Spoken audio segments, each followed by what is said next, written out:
ECCL update, item 10 under H, report to the board on various project activities.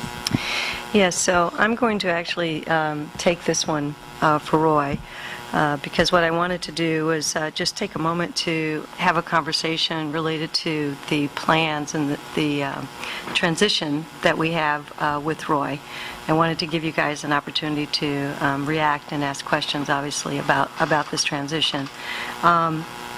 You know, it's likely it's going to be very, very difficult to find someone of Roy's talent and capacity and ability to do the job that he has done.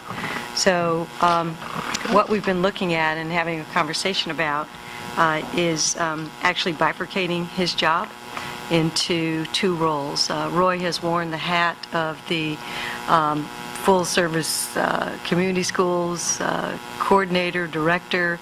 He's been driving a lot of the ECCL work on the vision side, but in addition to that, he has worked with the architects and our contractors and all of the subs around the work that we're doing to actually get the facility built.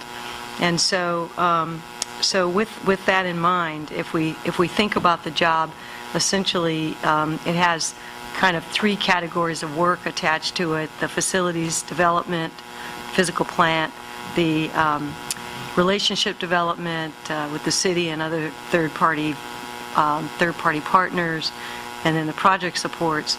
We're really looking at a job for two people. So what I am proposing that we do is hire an interim construction project manager, and for just to work with getting the building built, and just to work with the subs in that regard. And then that person would actually work and be coordinated and overseen by our CBO on the operations side, because Mr. Bonet, if you recall, one of the reasons why we hired him had to do with his experience with getting all of the new facilities built in Pittsburgh, and so Pittsburgh Unified School District. So I think that this will be the perfect opportunity for the interim ECCL project construction manager to work with him in that job. And so, Roy and I and Mr. Bonet over the next couple of weeks would be working to develop the precise scope of work that this interim person would do. One of the pieces to that job, the appointment of an interim project manager, would be actually having that person to develop and prepare and facilitate an RFP process for a full-blown construction manager or management company for the duration of the project. And so, part of the question to you tonight might be, would you want to have an interim, would you want to have a project manager replace, or would you like us to go out for an RFP to have a construction management firm to actually manage this process? And and we've talked a little bit about this at the facilities committee meeting, and Trustee DeWin can certainly weigh in on that conversation. The other piece, so that's one part of the job. The other part of Roy's job has been and you heard from those of you that were at the City Schools Committee meeting the other night, you heard about from the Children's Aid Society about the need to have an ECCL full-service community schools coordinator or director. And this person would be the liaison or intersection point between the school district, our third-party partners, and our joint occupancy partner, the city of Emeryville, and help us to essentially coordinate all the scopes of work that are attached to that.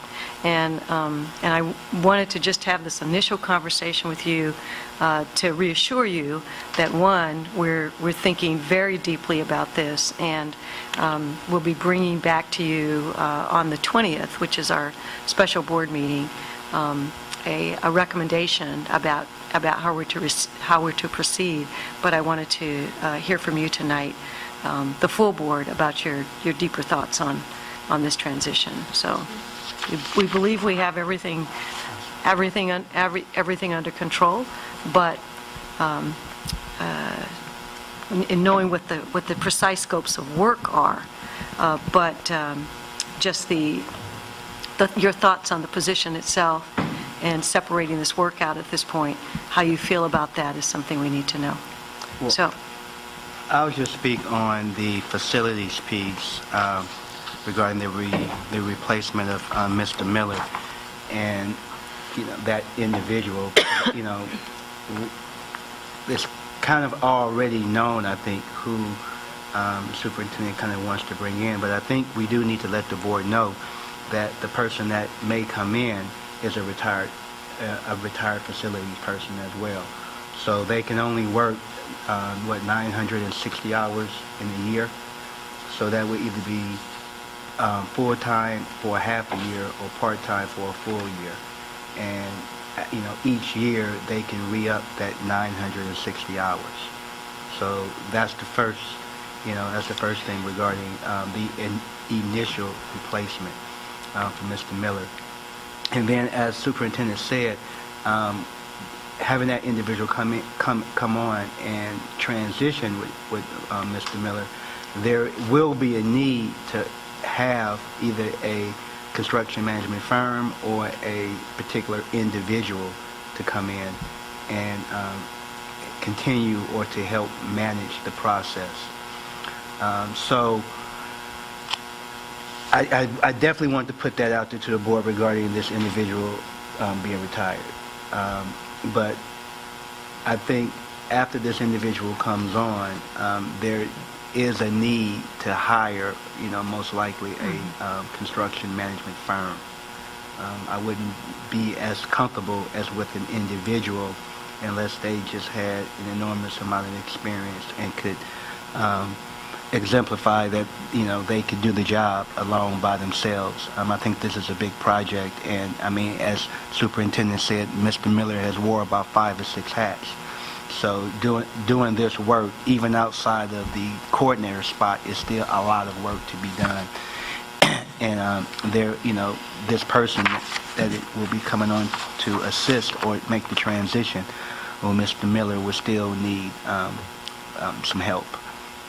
So that's kind of, I think, if you want to say my, recommendation, or based on the facilities committee discussion on this, is that and I can support it, bringing on someone with the transition, and then setting up an RFP for a construction management firm to come in and finish off the project.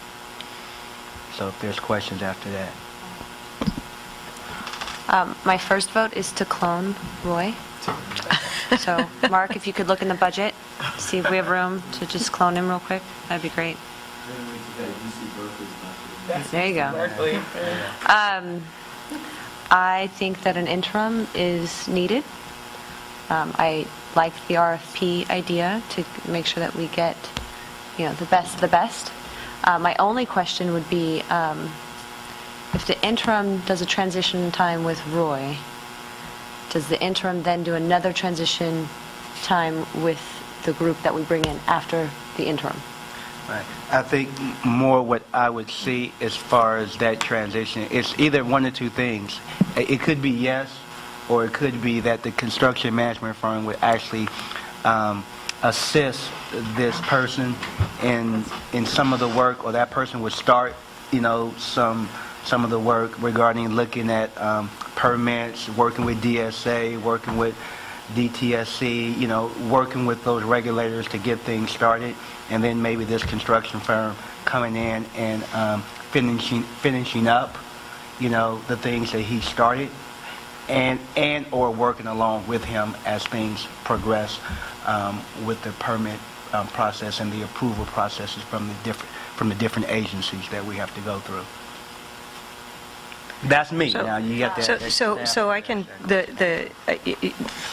absolutely just to echo that. But the short answer would be yes. I'll be bringing forward, assuming this is the direction that you are supporting, bringing forward on November 20th the hire of an interim project manager, and that person would work concurrently with Roy, in parallel with Roy, as part of a transition. And then, as they get on board and move the work for us, particularly with the RFP process and the selection of the CM firm, we would then have a similar transition with that person and that work. Yeah, my biggest concern is that the many, many details that have been planned over the last 10 years get lost.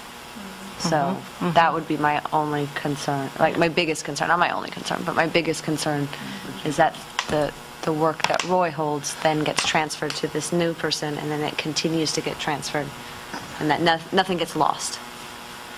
And I think, Absolutely. from my perspective, I think that's why it's so important to move quickly in terms of getting someone in here. Identifying that person and, making sure we execute timely so that Absolutely. we can have them in here as soon as possible to create as much opportunity for that collaboration that would be required. In terms of a construction management company, I'm just curious if the thought is also that we get more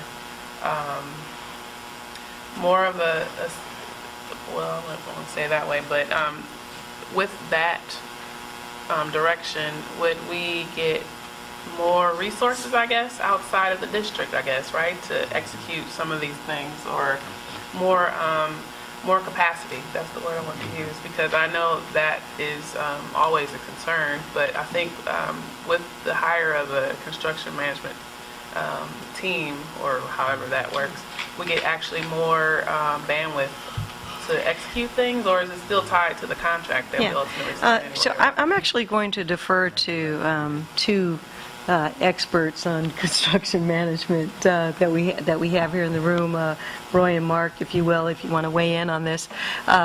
We do have access to that, but we is big picture.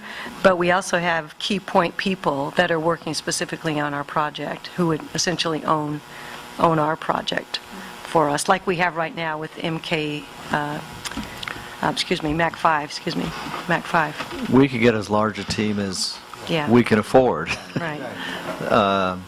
because the firms will bring in a project this size, probably one person, and maybe additional oversight behind that, maybe a higher level person, but if we need more, we can get more resources depending on the workload. Okay. And, my other question is in terms of, I think I recall Roy saying that he was, I don't think he wanted to stay here for the next 50 years, first of all. I don't think that was the goal. I think he wanted to see the project through its ultimate, completion, and that part of the work be concluded, or to evolve into the next step. So I'm just curious in terms of, from the district's perspective, the fact that we're moving toward the completion of this project and we're co-located, because Roy has absolutely done more than just this project. What are those elements that at some point we won't need, that are going to be concluded once the project is done? Because he's also you've overseen the I can't even get the word out, Annie's renovation, I'll use that word. But there's certain larger capital projects, or I don't know if it's capital projects, but large pieces of things that needed to be done as district architect. So are those things that we're going to have to replace at a certain point in time? That's kind of the question I was curious about as we move into the larger facility. Right. Will that role be necessary, or is it going to change significantly, I guess? So after the ECCL facility is built, there will be a transition period with the CM firm as far as a closing out and everything. Roy's position actually was a temporary position when it was put in place. So we would have to have that conversation about what it would mean. That work, it would be subsumed in terms of span of control under the CBO and our facilities manager, our maintenance and operations guy, but it could be. It's possible that there could be another a need for a permanent person after we use a CM firm. But that's something to determine, I think, probably at a later time. I'm just curious as to what Roy thinks we should do. What would Roy do? I'm going to have bracelets made. That's funny. What would Roy do? What would Roy do? What do you think? What's your advice as far as our course of action? Relative to what choices. Dr. Lindo and Mark were just recommending? Yes. I think that's the right course of action. I An think interim and then an RFP. Yeah. Well, so the part that I'm totally convinced on is dividing the job description into a couple of different roles, because I don't know whether the district will continue to need CM type or even architectural type services in the future.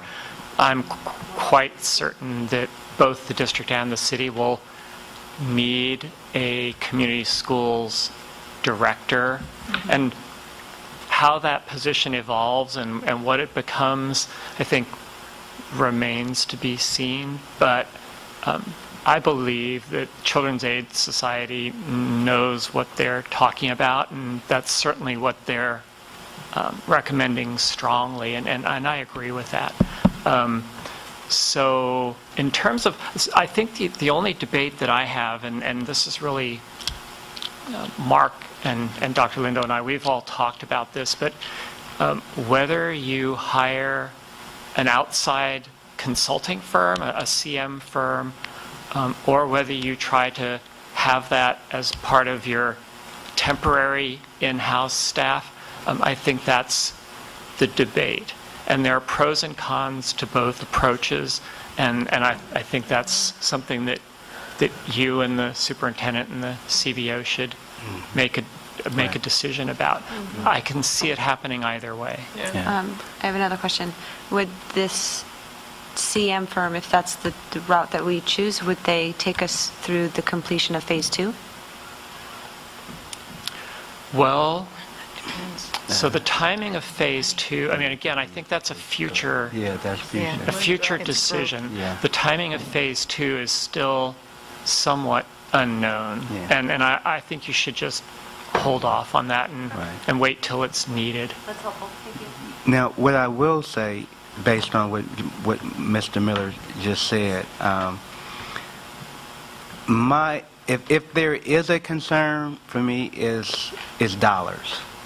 And if we bring in a individual to come in first with the transition and then hire a CM later on, that's going to cost us extra money versus hiring just a CM firm right off the bat.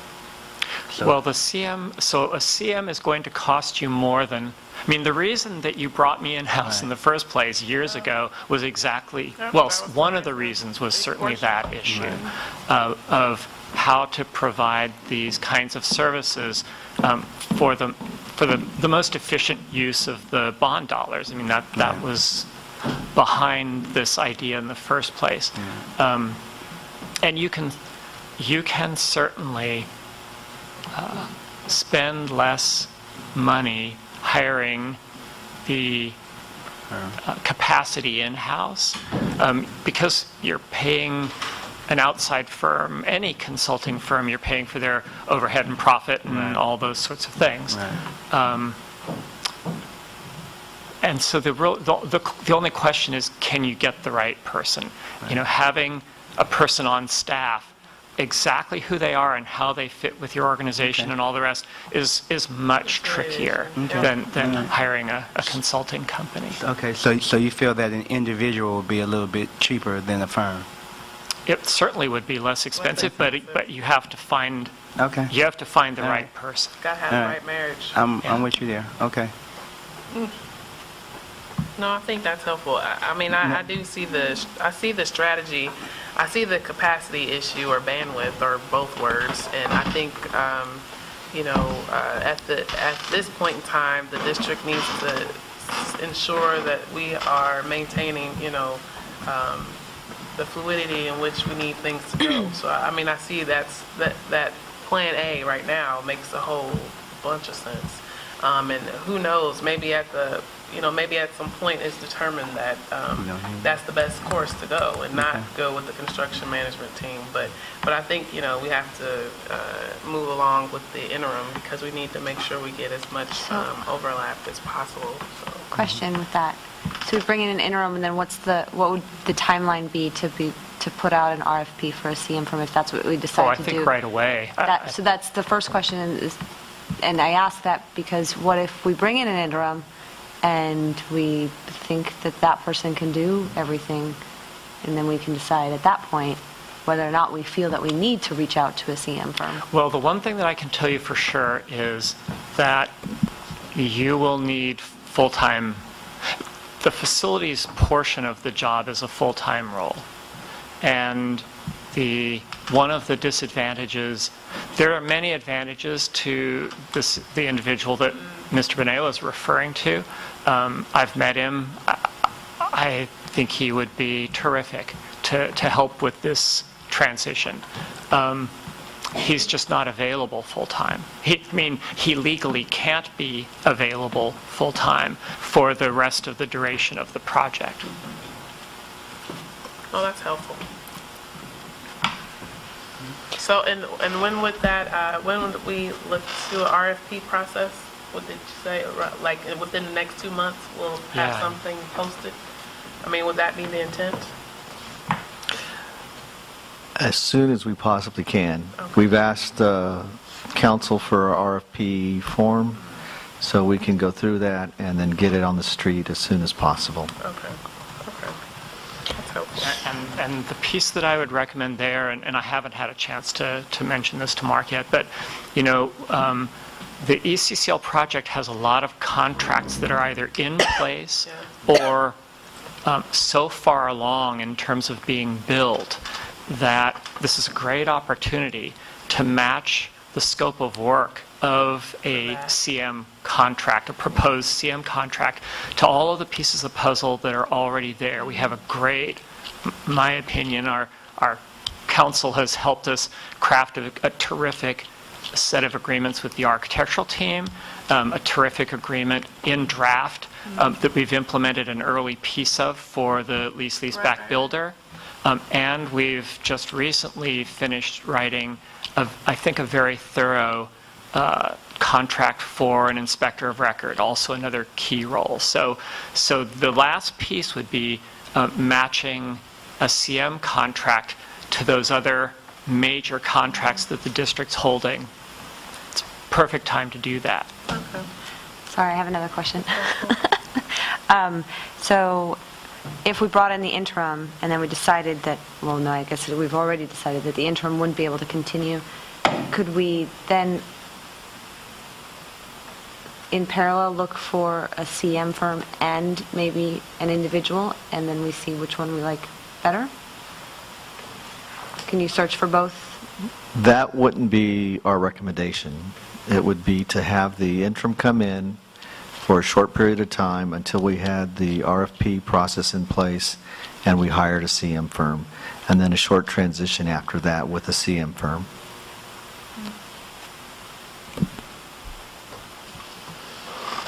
So, I know we just accepted your retirement, Mr. Miller, but are we going to be able to have any access to your knowledge and services on any kind of consulting basis? And, I don't know if you, I don't mean to put you on the spot, but there's so much institutional history and knowledge there that... So we'll be working with Roy through the duration of his time here, and then after that, there are PERS limitations that we have discovered that would make it challenging for him to stay beyond that.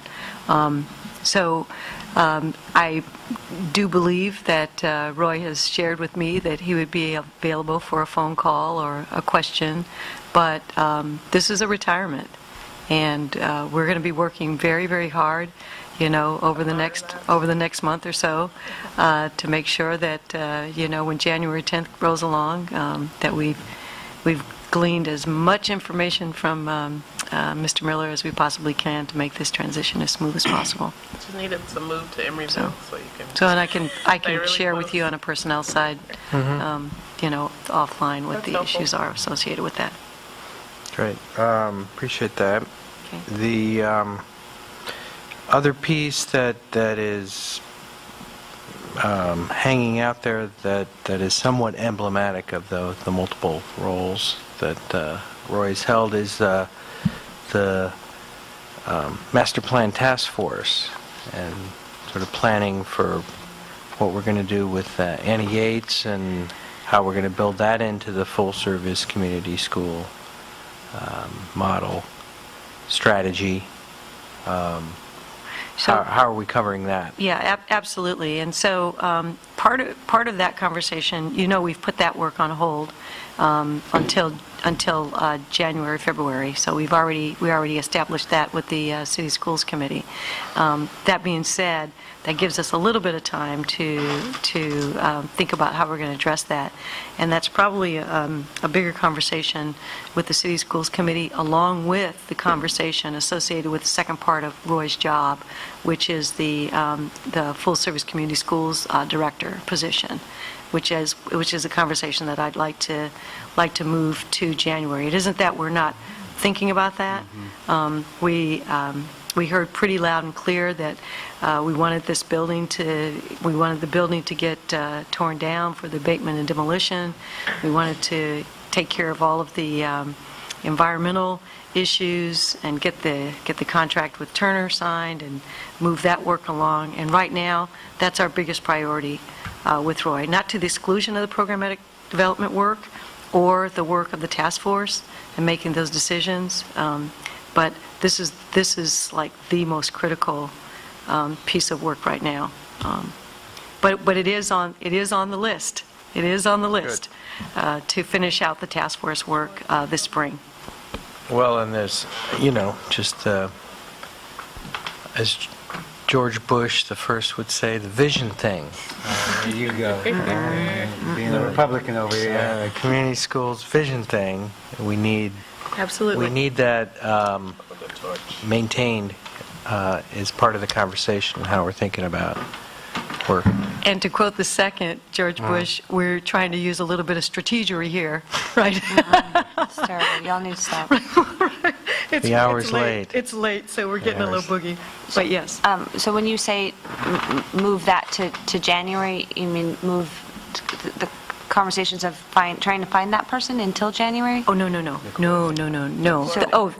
The full-service community schools coordinator? Yes. Yes. So we still have to have another couple of conversations with the city schools committee, and we need to finalize a job description for that person.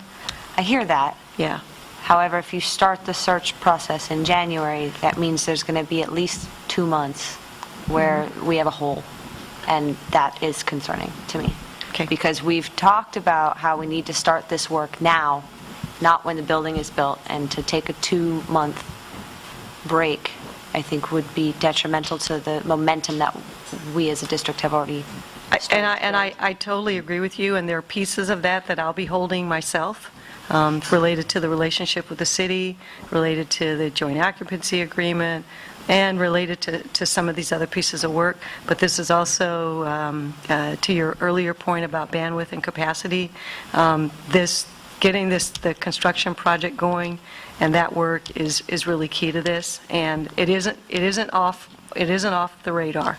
It absolutely isn't. And we know that the timeline for both is important, but there are pieces associated with the full-service community schools coordinator and some decision coordination and some conversations that need to happen with both the school board and the city schools committee, which was evidenced in the last meeting, that I think need to happen in order for us to really go forward with having a full-service community schools coordinator in a position that, one, we either own ourselves, and we own it for the next 18 months, But it's also a position that is embraced by the city in terms of, in terms of the recommendation that we would be moving forward with input from them. I mean, this is where we're making the shift, and we're making the shift to a partnership. And this position is going to be critical to the long-term sustainability in terms of the org structure. And if this is a moment where we can actually bring them in, perhaps to share the position in terms of budget, or share their thinking about how this position needs to be thought about, we need to take time and give ourselves permission and time to do that thoughtfully. And I don't think there will be any loss in that in terms of time, because those conversations will be ongoing, you'll be involved in them, and then when we do post for the position, we'll have the right position, the right job description, and we'll move that work along. I agree with all of your points, and this will be the last point that I make. Just to play devil's advocate, we constantly talk about bandwidth and capacity here, and in order to take that 2-month, 3-month, whatever break it is, it means that work is then piled on existing staff, and that is concerning. I agree. So that's just my own. Duly noted. Yes. Yeah. In listening to the presentation from the Children's Aid Society and their recommendation, that, to be honest, I support. I think we need an individual to kind of link all the nexuses. But I think at this point in time, the major concern is getting the building down and start erecting up the new building. And so with me just saying that, just kind of cut to the chase, is that I think we really need to look at how this position is going to be funded. It should not come out of Measure J. I would just make that plain now. And Which position are you speaking of? The coordinator. Oh, okay. The coordinator. So yeah, again, I support it, but I think we need to find how we will fund it. And again, Measure J funds is not it. And if we're going to pay for this out of the district's general fund, then we really need to take a close look at, before we budget this position, where we stand with everything else, and then look at how we budget for this position. Because one thing that I'm kind of cognizant of now is that when we went to the school service workshop, and they were talking about LCCF, and they showed the 5 school districts that went under state receivership, which this district was one of them. The explanation, or one of the explanations that they gave for why those school districts went into receivership is that they went into receivership the year after a large flux in revenue. So apparently, the year before going under receivership with these districts, they had a large pot of funding, and because they had that in their fund balance, they spent money, maybe a little bit, foolishly. So I don't want us to get into that same situation, even though I highly think that we need a coordinator. I just need for us to look at where these dollars are coming from and the timing of when we hire this person. And I'll just leave it at that. Yeah, and I'll just add to that, I think one of the points that was made in that school service workshop was that some of those were ongoing, and if we were to think about this position and we thought about it as one time, we would definitely make sure that we could afford it. I think that's your point. Right. Yeah. I mean, that's just it. Any other comments from board members? I don't think we got any different than what was recommended. I think that was the tone. I get agreement on that. That it looks like we're in line with what the proposal is. So we'll just look forward to the meeting on next Wednesday night Yes. I'm confused by now. Yes, that's fine. But thank you very much.